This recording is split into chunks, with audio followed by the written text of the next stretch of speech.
and whatnots. Hello, Drew. How do you do, sir? Good to have you on board. Little Freedom Eagle for you. And a bell. Mm-hmm.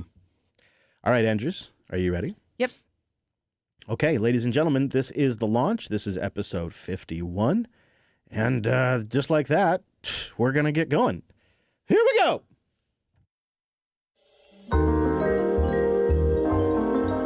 This is The Launch, episode 51 for January 20th, 2026.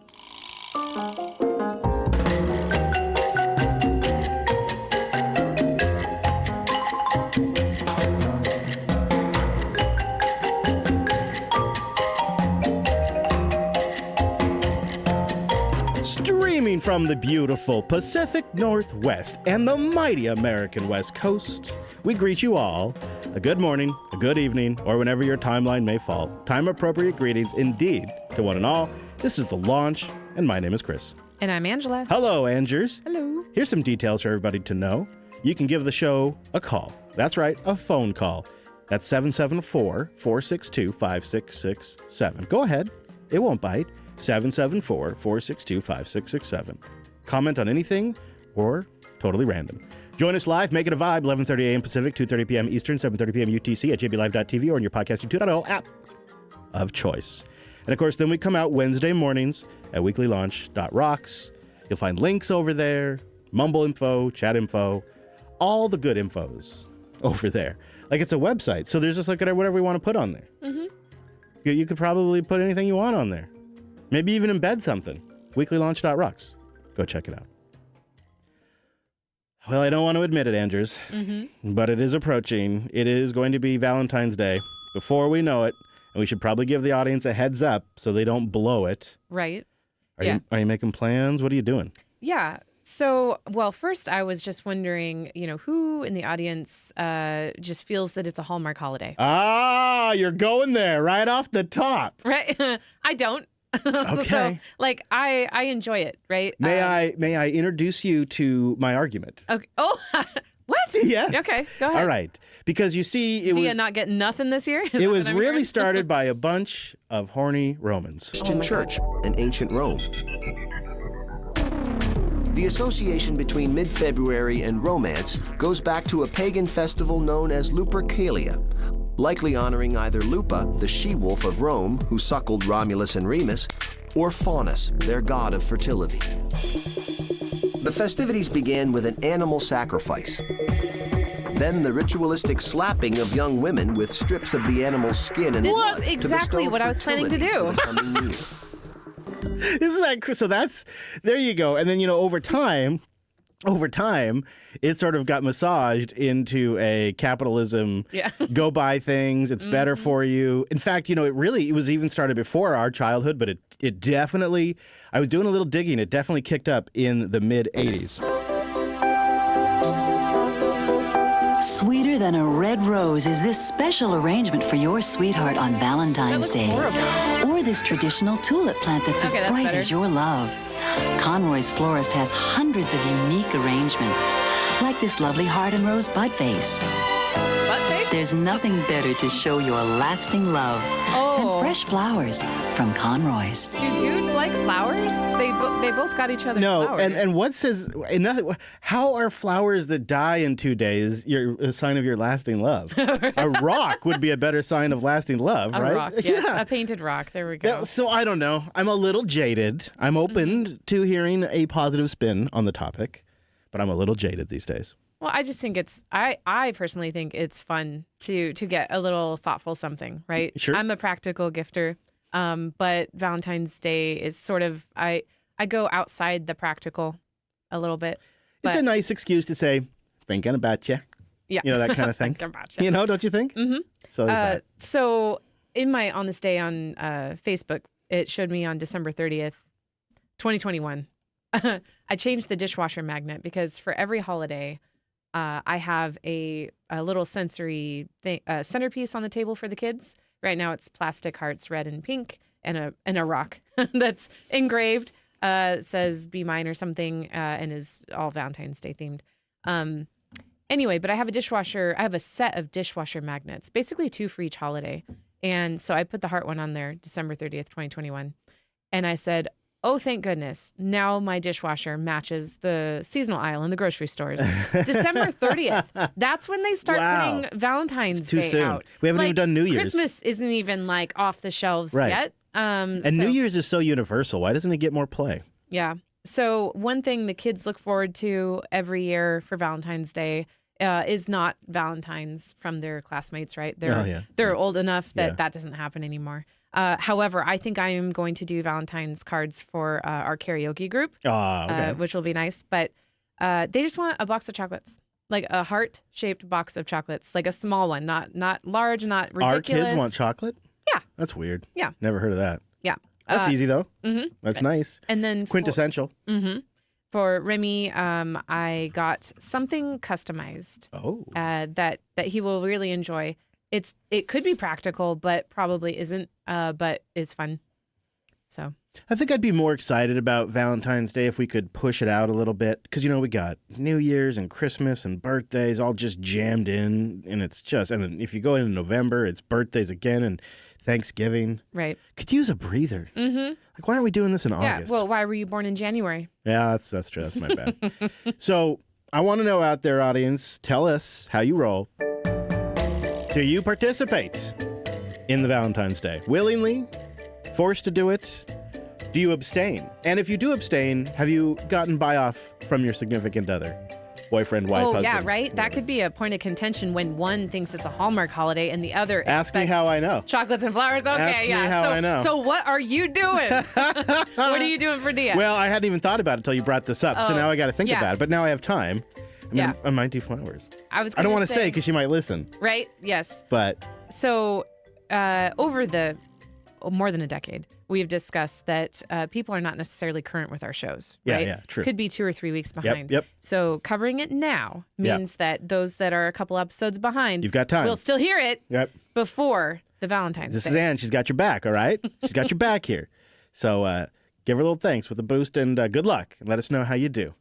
All right, Andrews, are you ready? Yep. This is, I think, going to be pretty fun. Uh-oh. What is it?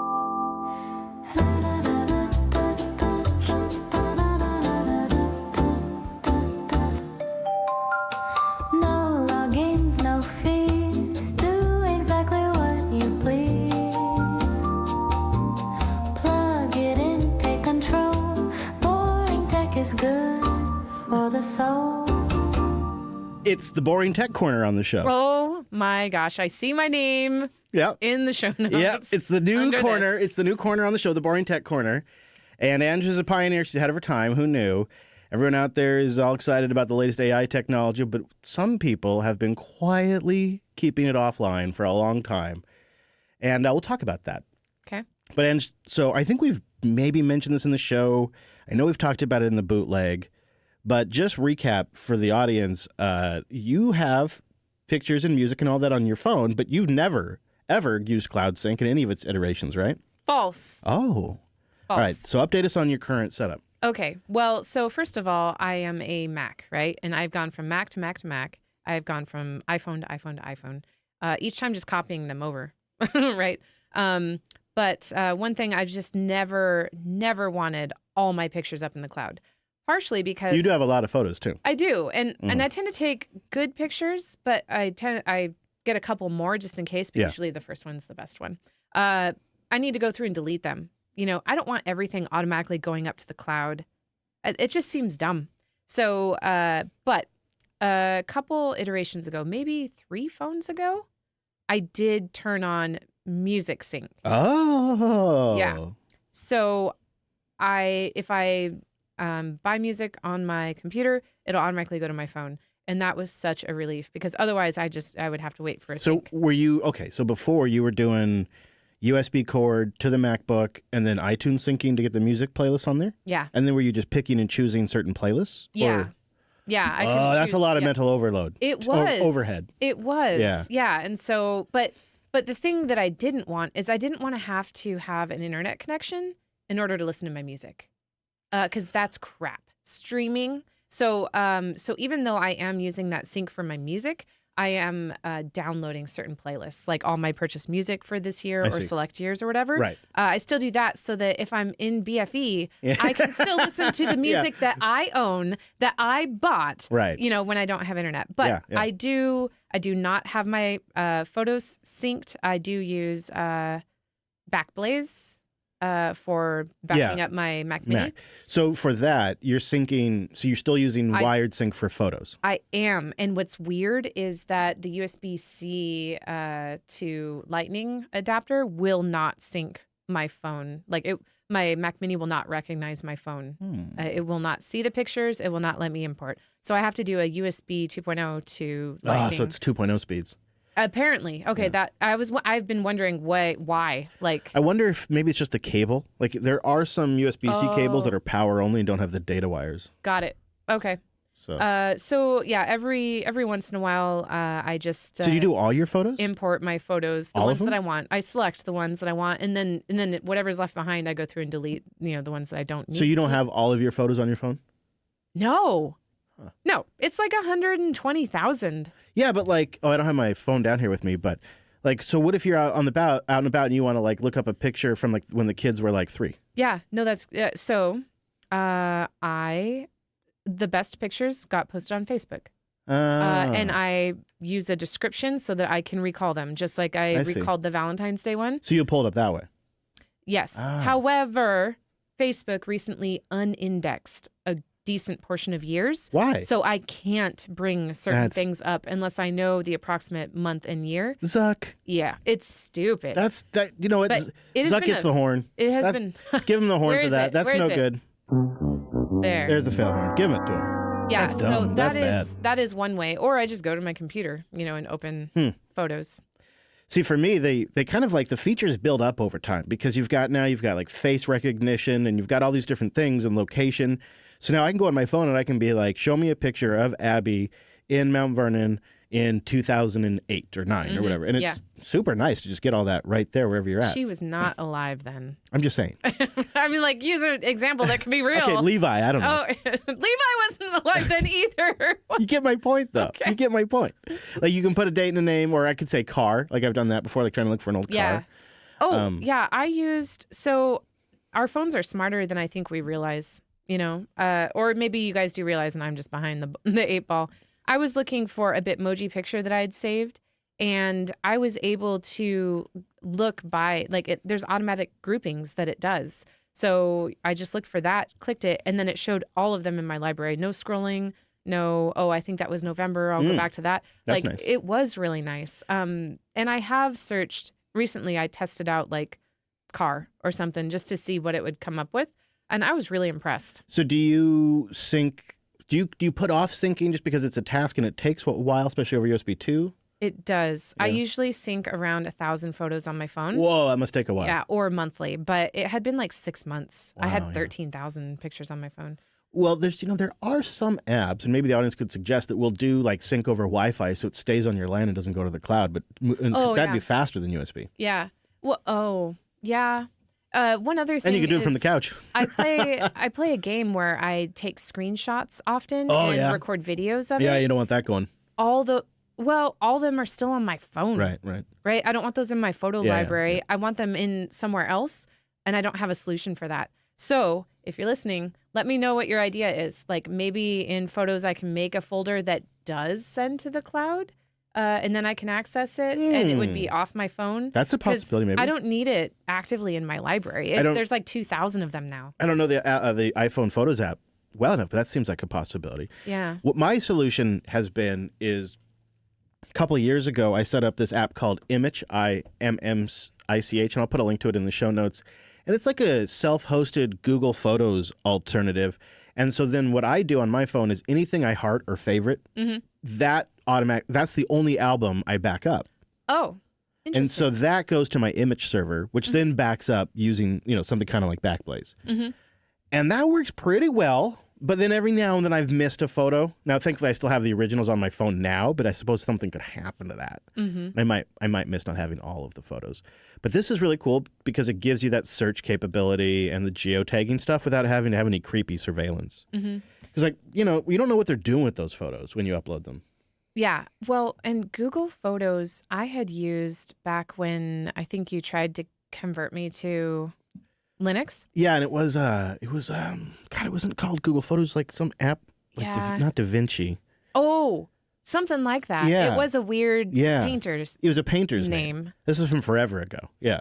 Huh. Well, so it was weird, and it's probably just the way it was set up. But when I pulled, I am in the habit, or I was in the habit, still in the habit of dragging a photo from Photos Yeah. onto my desktop. Right. And Picasso. yes, yep. Thank you, Byte-Bitten. And just throwing it on my desktop so I can easily send it wherever I needed to do. And iPhoto at the time, it would copy it. But Yeah. this program that I got set up with moved it. Oh, no. And so then I deleted. Right. Oh, I'm no. pulling out the because I delete them off my desktop And when I'm done. Did you figure out they were deleted before it was too late? Oh. No. And there was no way to know. Oh. And so they're just gone. Oh, man. Yeah. It sucked. It sucked so bad. That does suck. Oh, Picasso. The good old days. The good old days. All right. You have some other things here. I do. So I've been kind of going this direction with my news reading. And I mentioned this on Linux Unplugged a little while ago, and it's called Fresh RSS. And Fresh RSS is a self-hosted news reader that's pretty simple. And that's, I guess, kind of what I like about it, is it's boring and simple and straightforward, but with some room for some spiciness and fun. So for me, the idea is I've had a kind of an on and off different collection of news feeds since Pointcast came out in 1996, which I talked about in Tech Talk Today, episode 10. And Pointcast was an idea that flipped news delivery on its head. It was software you would run on your PC, and a couple of times a day, depending on when they scheduled it, so not when your client went out to go get it, but when they scheduled it, it would dial up and go get the news for you. You see, in furniture design, you have to stay connected to the world. Furniture is an extension of the people who sit on it.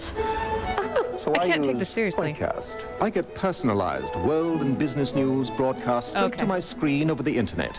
And occasionally, a little inspiration. Yes, fish. Hey, honey, this new fish tank chair is just wonderful. Yeah. So Pointcast was a free news service that you would run. It would have all the different news come in, and then, of course, it was advertising supported. And the idea was you would sit there and collect stories and be able to read through them at your own leisure. Mm-hmm. And really, an RSS reader is the modern version of that. It's a tool that lets you subscribe to a website, a blog, a podcast, whatever it might be, pull it all into one place. You go get the updates when you want them. They happen on your own schedule. It's usually, typically, like in the case of Fresh RSS, it's a lightweight web app, easy to run on your phone, and it brings, in my case, 2-ish, 300-ish feeds all into one application and brings it all real easy. And that's great. And it's saved there. You can have it save it offline, and there's extensions you can bring in that will do things like summaries using LLMs or notifications with Firefox or Notify to let you know when certain stories are breaking. So you can even generate your own breaking news type plugins. And so I've been using it now for about 3 months, I'd say, maybe 3.5. It was probably November, so however long that's been. Mm-hmm. And of course, I used it years ago, but using it again, I really like, and I'm not there yet, but I really like the idea of combining something like Fresh RSS, which lets you go through your news feeds at your own leisure, with something like the Pine e-ink tablet or another e-ink tablet out there that's a little more open than the Kindle, where you could pull this up and read the news on a nice large e-ink display. And I think that would be the perfect implementation of this. I'm not there yet, but something I've been kind of enjoying is throwing stories through some of the different plugins, and some of them are better than others. One that's kind of fun is called News Assistant, and it's an extension to summarize the feeds in your Fresh RSS reader using GPT, obviously. Surprise, surprise. And you'll get a summary of the topics, and you can also have it generate an overall news front page to get here's everything going on. That's really cool. It has two different methods, one using OpenAI and a second that supports the APIs of different providers. You can even do locals for some of these if you want, and it makes skimming the news a little better. I'm not saying it's perfect yet, but it's better. Mm-hmm. So that's Fresh RSS, and you can combine it with a couple of other really nice utilities, which I'm going to include in here. There's also a site that has more of these. I'll link that as well. And then I also wanted to mention this initiative called Local First Web. And that is localfirstweb.dev. And they say experience apps that work offline, keep your data private, and sync seamlessly across your devices. I just thought of you here, Ange. Because these are people that don't want their crap going up to the cloud. Right. And so this is like a index of applications and services that kind of fit that. But maybe you still want to sync or something like that, and they have different accommodations. So I don't really follow any particular news though. Like, oh no, this is a separate app. This is a directory. I'll link to it. Yeah, you're right. But no, this Local First Web thing, which I'll link to, just is like a directory of localfirstweb.dev of things that don't sync to the cloud. Apps you can use that don't sync to the cloud. Oh, got it. Which I thought that part you might like. Yeah. Yep. Not that I don't think you're like super worried about it. It's not like it's not like a paranoid security thing, or is it just? No, but like my work is still trying to get me to do face recognition as a 2-factor authentication from my work laptop. I don't want face recognition on my personal phone. I have not enrolled in MDM, right? Mobile device management. I don't have any work stuff other than the Okta app on my phone. But the only way to stop these Slack messages every day is to set up face recognition for that app. So they nag you every day? Every day at 9:00, I get a Slack message. And does it take over the login screen of the Mac? It does if I restart. Yeah, every time I restart, I'm like, oh man, this might be the day I can't get back in. So instead of using a password, they want to use a face scan on the Mac? On my personal phone. Face scan on the phone and then authorized in the Okta app on my phone. For yeah, Okta. which is crazy because the Okta app gives a code. Yeah, that's fine. Why can't I just use the code from the Okta app like always? Why do I have to use my face? Yeah, the face unlock thing is also happening. Yeah, I'm gonna see. They said they could get me a YubiKey, so I think I might do that. That'd be great. I like YubiKeys. Yeah, I would rather do that a fingerprint because I'm already doing my fingerprint reader on my work computer. I don't understand why I need a ridiculous password that I can't remember. Right. A fingerprint, Okta Verify, and the Okta app on my personal phone with face recognition. It's a lot. To get into my work computer. Like, this is stupid. One of the trends that I'm absolutely hating, and thankfully I don't have to deal with it a lot, but I have had to kind of get glanced by it a few times when I've been interacting with different businesses for the shows and whatnot, is more and more you have to download different companies' authenticators. The Microsoft Authenticator, the Okta. I hate these dedicated authenticator apps. It's the same thing with like sponsors outsourcing their AP. Yeah. And AR. Like, so I have. Preach it, girl. Yeah. I had to sign up for a bunch of different services because that's which company they use to process their invoices and stuff. And it's exhausting. Gets me all fired up, I'll tell you what. But what makes me happy are self-hostable tools that we have control over. And I give Fresh RSS a big thumbs up. I like its folders and tagging system. It's got great search already, but you can improve that with extensions. It's very fast and lightweight. I don't even feel it running on my server at all. It's boring in the best way possible, so I wanted to make it one of my first boring Tech Corner picks. And then also, shout out to some of the extensions that make it really great. I'll link those in the show notes if you want to try out Fresh RSS and want to know some of the extensions I've been using. But I have another question. What are you using? What are you using for your notes? Are you just using the Notes app on your phone? Are you using Google Keep? Okay. Are you an Obsidian user? What are you doing? What are you doing for notes? Have you ever, scrolled down and typed that's not notes.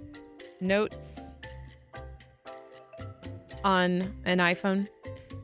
Yeah, you get lots of stuff. Usually it searches my notes. Siri knowledge. No. It does. It's like it doesn't know everything the but app. notes. It's like tips. You're getting all kinds of crazy stuff. Safari, you're getting web links. There's 0 What's apps. happening?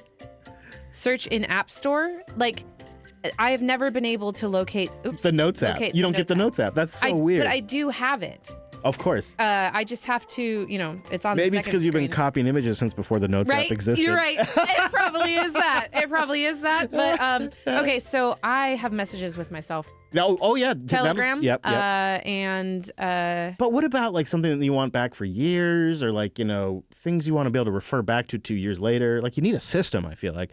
Some stuff like keeping documents, I have a system for that called Paperless, but for notes, like this service, I need to remember to set up this way. I don't know. Excel. Yeah, okay. I can see that I have working a for bunch you. of lists in Excel. Yeah? Yeah. I don't think Excel's going to cut it for me, but I'd Yeah. be interested to know what people use, and if anything out there could kick my Obsidian habit. Boost in and tell me. All right, Andrews, you know what comes next. Yep. Now's the time. It's the song of the week. Remember, you can boost the track. They sure like that. Well, you don't have to boost this week, because this week I am picking a song that I got to say I'm a little biased about. Our track is a remix of one of my songs after we visited a string of crappy Airbnbs last year. In the moment of heat, in the moment of passion, I sat down and I wrote a song, and this is the disco remix of that rant that turned into a song forged from the moment of heat. This track is I Hate Airbnbs. Okay. Is it if they boost in during this? Do you get it? Is it on that? Yeah, I don't know if it's system? set up, but it is on the okay. system. It is Okay. on, if they Interesting. technically if they boost in, it Okay. might go to me. I don't. Okay. We'll see. But All right. yeah, enjoy. This is I Hate Airbnbs, or as I like to call them, Airbnbs.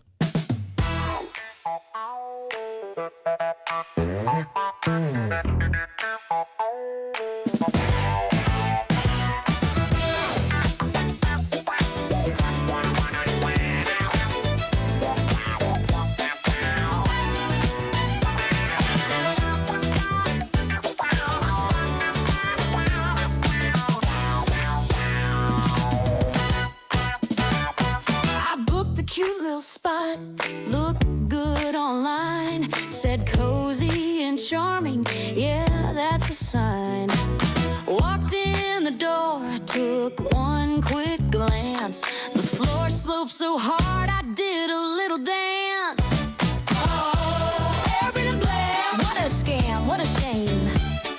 Feels like I'm living in a broke down game. Wi-Fi's weak, bed's like stone.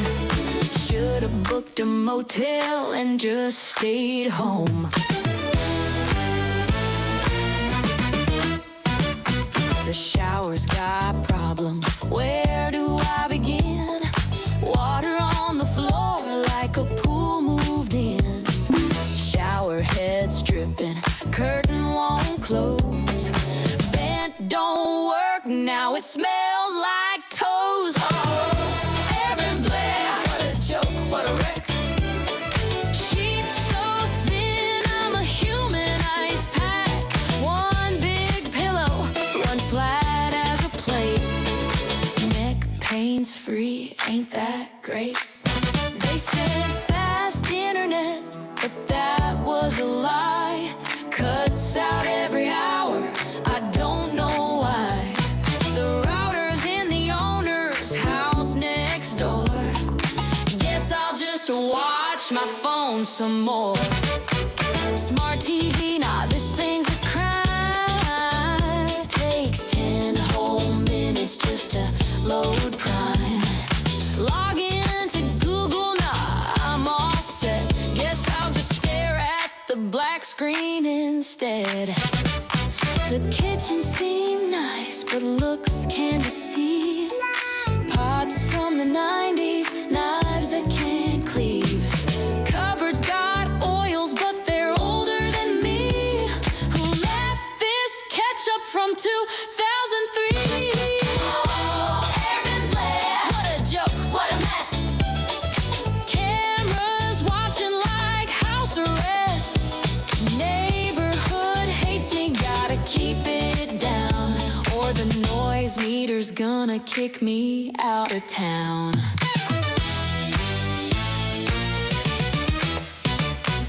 Not downtown, so I'm stuck in this hole. Door dashing dinner at triple the toll. Yeah, I thought this place would be real unique, but now I just miss a hotel suite. So here's my review, take it from me. Airbnb ain't what it used to be.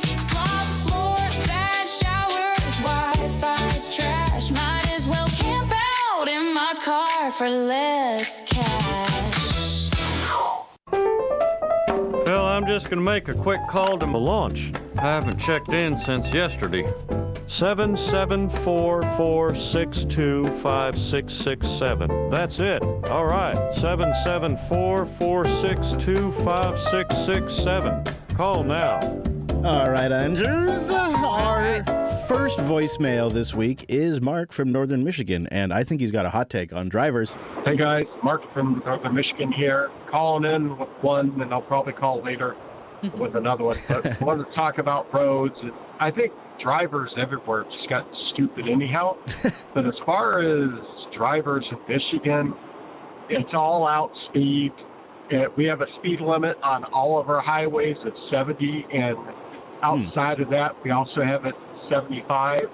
Problem with that is our roads, our interstate system was built, Eisenhower area, when cars were only made to go 55. So you have people getting on and off on on-ramps that aren't made for that speed, which causes major issues, especially during congestion. Then you got the rubbernecker syndrome, where somebody has somebody pulled over on the side of the road, a police officer got something pulled over, everybody in all three lanes has to come to a complete stop. It's lack of traffic knowledge. You don't have to worry about people going slow in Michigan. If you're doing over the speed limit 70 in the right lane, you're going to get blanked to get over to what I don't know. Anyhow, going to try and call back later about the auto industry and the EVs, but I was trying to do a boost with that, and I'm waiting for some fun. All right. Anyhow, thank you, Mark. Okay. You know, this is why, even as somebody who is a driving enthusiast, it's one of my favorite things in life to do sometimes is drive. I have to fully acknowledge we have to let the machines take over, because the driving's getting worse and the machines are better at it. They already are better at it, and they're only going to get better at it, and we only seem to be getting worse at it. I don't know. Well, yeah. I was maneuvering around a car, and my car decided I was going to hit it and slammed on the brakes and scared the crap out of me. Yeah, literally just the other day leaving Costco. So this is going to be the problem, is there's going to be implementations that are crap, and there's going to be implementations that are good, and I don't know how anybody's supposed to keep any of it straight, because they're all going to be labeled as general safety systems. And then ultimately, the things only really work well when all of them are kind of using a similar system and aware of each other. Yeah. I think it gets worse before it gets better. Yeah, I see. Yeah. Just like cleaning. All right, so Mark called back just like he promised. Oh. Let's go ahead, Mark. Let's hear it. Hey, Chris. Mark from Northern Michigan calling back. So I was listening to the episode and putting a couple things together. One, you're talking about maybe licensing things in Texas. Two, you go to Texas quite a bit for the Linux Fest. Maybe next year, for a skill build-up for yourself for being able to repair, you take the home down to Texas for the Linux Fest, get your licensing done, and then head over to the National RV Training Academy for about a week and learn how to maintenance everything there is to know about your RV. You don't have to use it to be a skill on the outside and making it a business, but it will make you very self-sufficient, especially since it's your house. Anyhow, just a thought. Well, it's a good thought. It's something that I've actually thought about before. I also wouldn't mind just having a little side business when I'm out on the road fixing up RVs for people, because I tell you what, you get to a campground, somebody always has a breakdown. I have followed these folks before. I forgot they were in Texas. It's a great idea because they do really give you the basics. I would think by this point I'd probably find some of it pretty boring, like all of their stuff about how the furnace works, or how the AC/DC system works, or what an inverter is, or or like how the water heater works. Like, I know all of that through and through because I've had to deal with all of it. So my only concern is I'd find a lot of it to be quite tedious and boring, and I'm sure it would fill in some gaps at the same time. Right. That's just like the training that I was doing to be Excel certified. Oh, I bet. I do know a lot of it, but there were a couple things that filled in, and I'm like, okay, this time has been worth it. And at the end of it, you do get a little certification too, which not there yet, but which can be useful. Which can be useful. All right, I think our next caller, maybe something we said, maybe touched a nerve. Us? Never.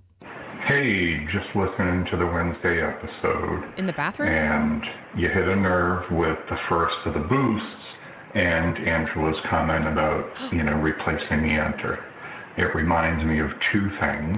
One is kind of a play on a movie, always be automating instead of sewing, right? From what, Pushing Tim? Yeah.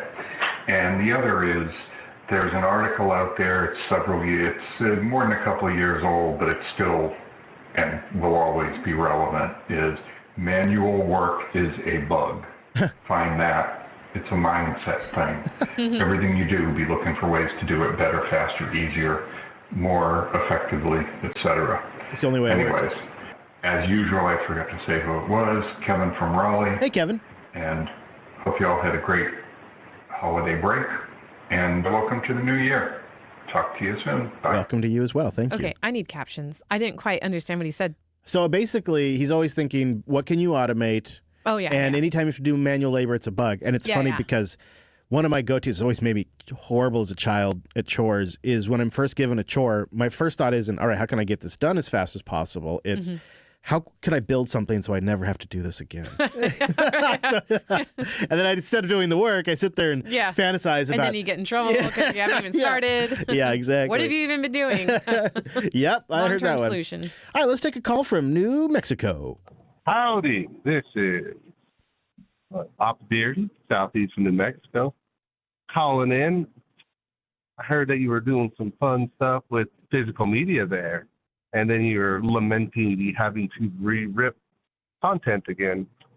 I know it boosted in at some point, maybe a year ago, about a software solution called ARM, which is Automated Ripping Machine. Oh, yeah. It has a fun thing where you can just plug in an obscene number of external drives, throw CDs at it, and it'll just rip all the things. So, you egress with your Blu-ray disc and you ingress with your DVDs. Yeah. Well, I might give you another option. It also takes care of tight enough TV episodes and stuff like that, naming things properly, importing them to the Jellyfin, etc. Anyways, y'all have a good one. I had completely forgotten about this, so thank you for the reminder. The automatic ripping machine. I'll put a link to that in the show notes. So this is not what I'm doing. Is it legal to convert a YouTube video to an MP3 or an MP4? I don't know. Or not, I'm sorry, not MP4. Maybe it depends on the license of the individual video, potentially. Okay, because you sent me that song, and I was looking for a way to grab it. Yeah. The links in the description lead to a 404 where they would have had it posted, or possibly for me to buy, but I couldn't. So then I was like, well, how can I get this? Because I want it now. There is some you can search for like sites to like pull down the audio from a YouTube video, and it'll just give you like an M4A or something. That should work. Yeah, I appreciate the calls, everybody. It wasn't a ton of calls this week, but that's okay because it's a tight episode, and I don't mind that every week. But I'd love to hear. We didn't get the Warden in there. I mean, there's a couple of classics that didn't call, but I do appreciate our regulars who call. Did you see the Warden? It's Grand Warden Mayhem. Yeah. Oh. Punisher of Fear. Oh. This week. That's it's like a grander title each week. I mean, if you do the work, you get the promotion, right? So I can't complain. I'm just saying maybe we'd like a couple of more calls. So if you'd like to call in next week, call the launch. Call the launch. We're standing by. 774-462-5667. That's the line. Give us a call. And now it is time for Le Boost. Or you could give us a boost. We appreciate that too. And Woodland Geeks is our baller booster this week with 49,651 sats.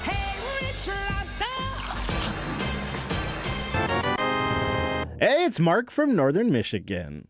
Longtime caller. He says, this will be a zip code boost, and we're going to be in the far northern end of that zip code. Chris, the EV market is, and BD OEMs, we believe that there will be many factors for the chill.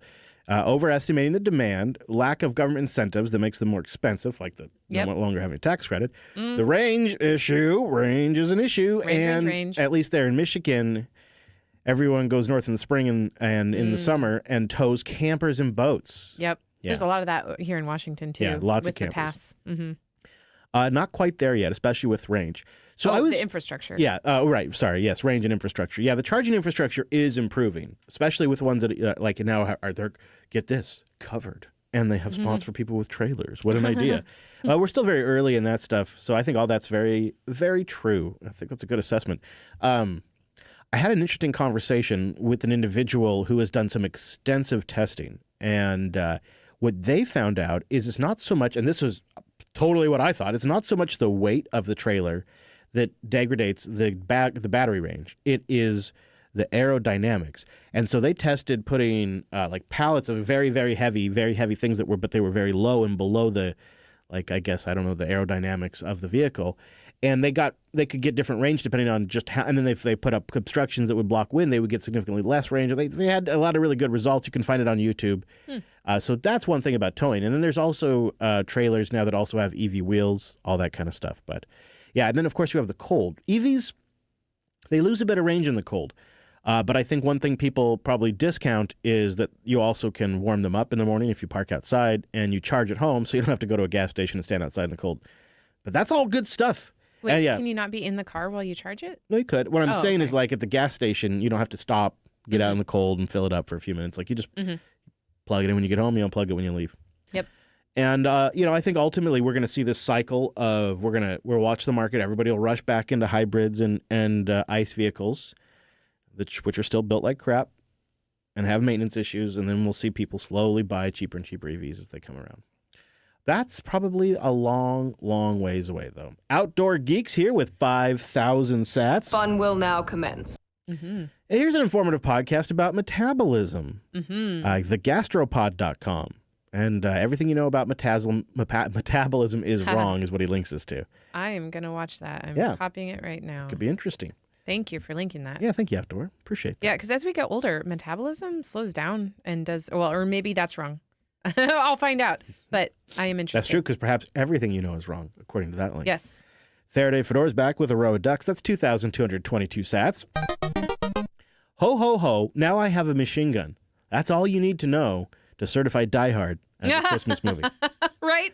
I was thinking that. Yeah. Why didn't we have AI clip just certain phrases? Right. That's a good idea. Yeah. Well, last week when this came up, I was trying to remember the phrase that gets written on the shirt, and I could not remember it. So thank you, Fair. That's it. Ho, ho, ho. Now I have a machine gun. Also, Chris, with the flooding you guys had a while back, did you make or rethink getting your ham license? Any mesh activity? Well, any Meshtastic activity. I think Meshtastic has slowed down my ham roll because there is a lot of Meshtastic activity going on in my area. So much so that I've now incorporated Meshtastic into my Home Assistant system, so that way I can get notified when there's a message via Home Assistant, and I can reply via Home Assistant wherever I'm at through my Meshtastic node at home. It's pretty neat. What do we have here? Oh, yeah, you got AI to answer it? Let it snow. Yep, the credits. Office Christmas Party, yeah. Those are all good points, too. ChatGPT says that there are 18 Christmas references in Die Hard. It depends on how you count, it says, but most tallies land around 18. Wow, okay. That's so funny. Okay. Thank you, Faraday. Appreciate that. Too.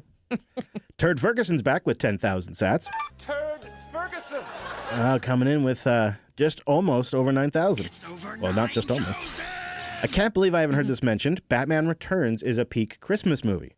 It's got snowy Gotham, Christmas trees, creeps stealing gifts, and the plot revolves around Christmas events, and the whole thing has a Tim Burton aesthetic. Yeah. There's a big Christmas tree scene in there, right? And Batman flies over while they're doing the Christmas lighting scene.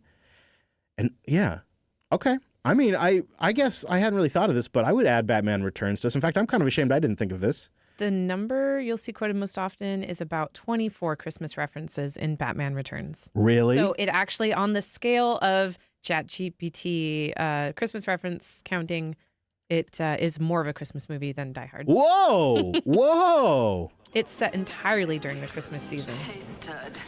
I thought we had something together. Explosively entertaining. Keaton flies higher than ever. Pfeiffer's perfect. I saw it first. DeVito's dynamite. This is the summer movie of all time. You've got to see it twice. Gotta fly. Batman Returns. So they did a Christmas movie in summer. Also, I forgot about Danny DeVito being the Penguin. He was so good as the Penguin.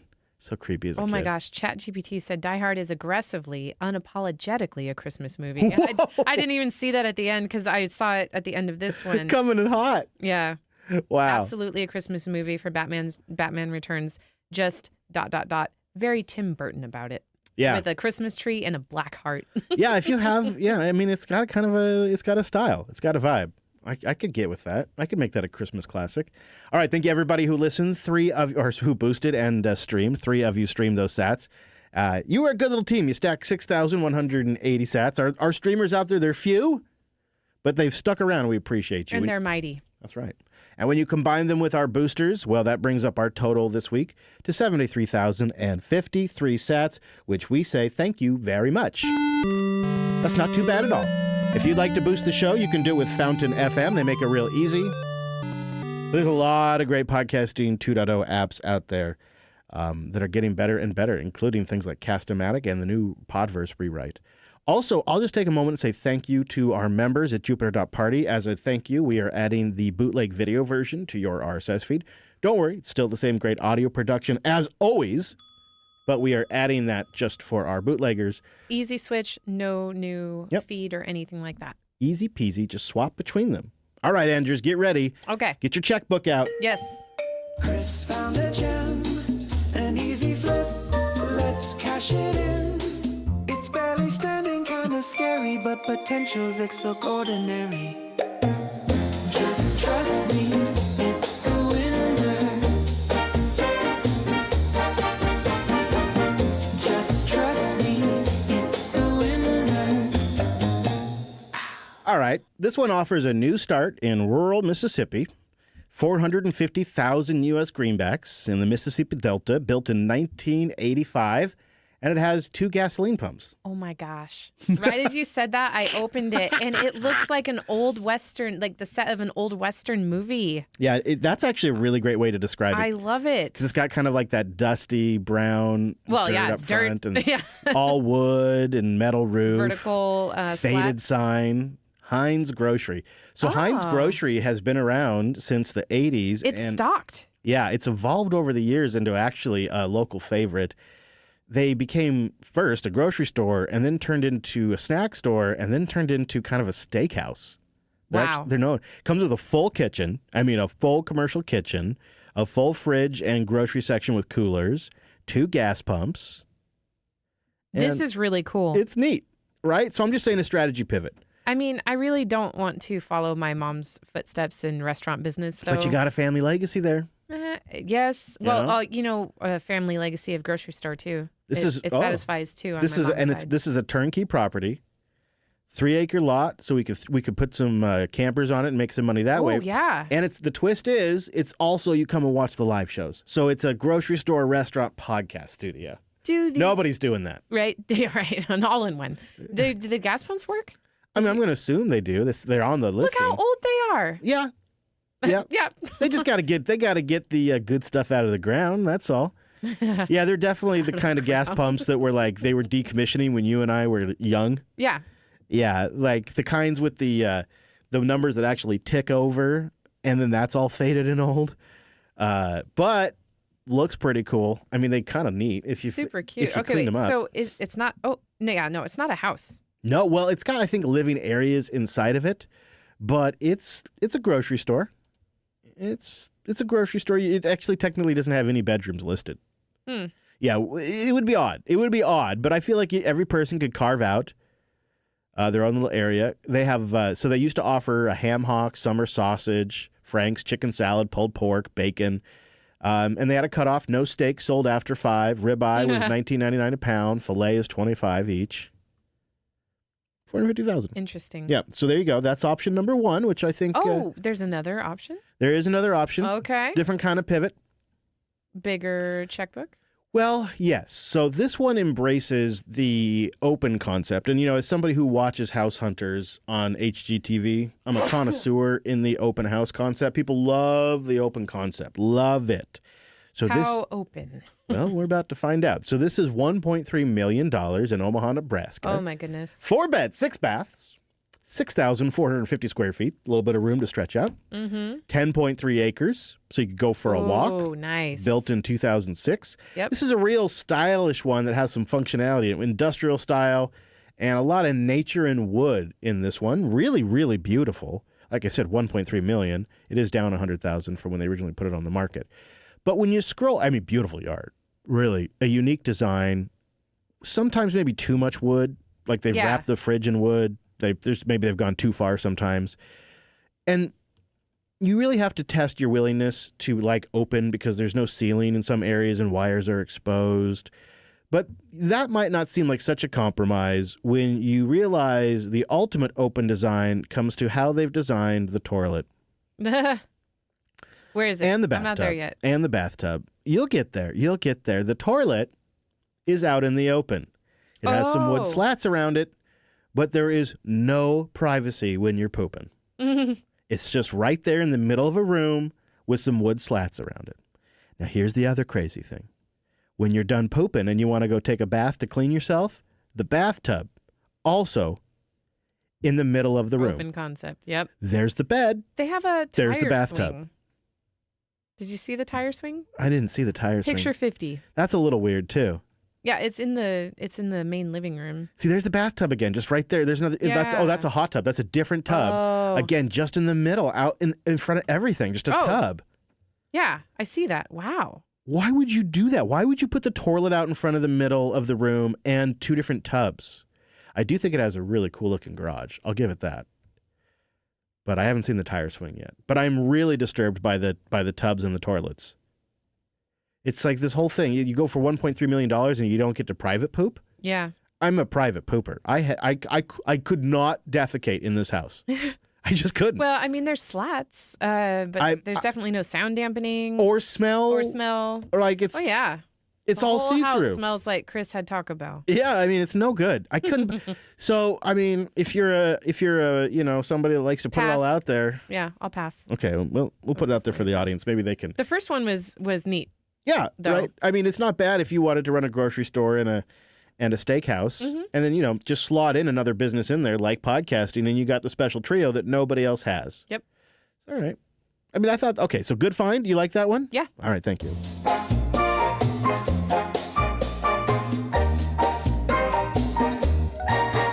All right, that wraps it up for us here at the Weekly Launch. That was episode 51. Links at weeklylaunch.rocks. That's where you go to find out more. Should also mention we have Linux Unplugged, in case you didn't know, and This Week in Bitcoin, in case you didn't know that.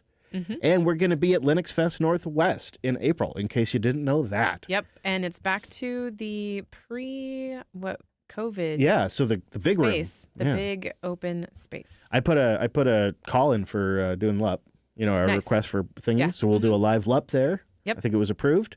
So it's all coming together. Pretty exciting. All right. From the beautiful Pacific Northwest, that's where we're at right now, and the mighty American West Coast, if you zoom out a little bit, we're also over there. But wherever you're at, thank you for listening. Hope you enjoyed this episode of The Launch, and we'll see you right back here next week.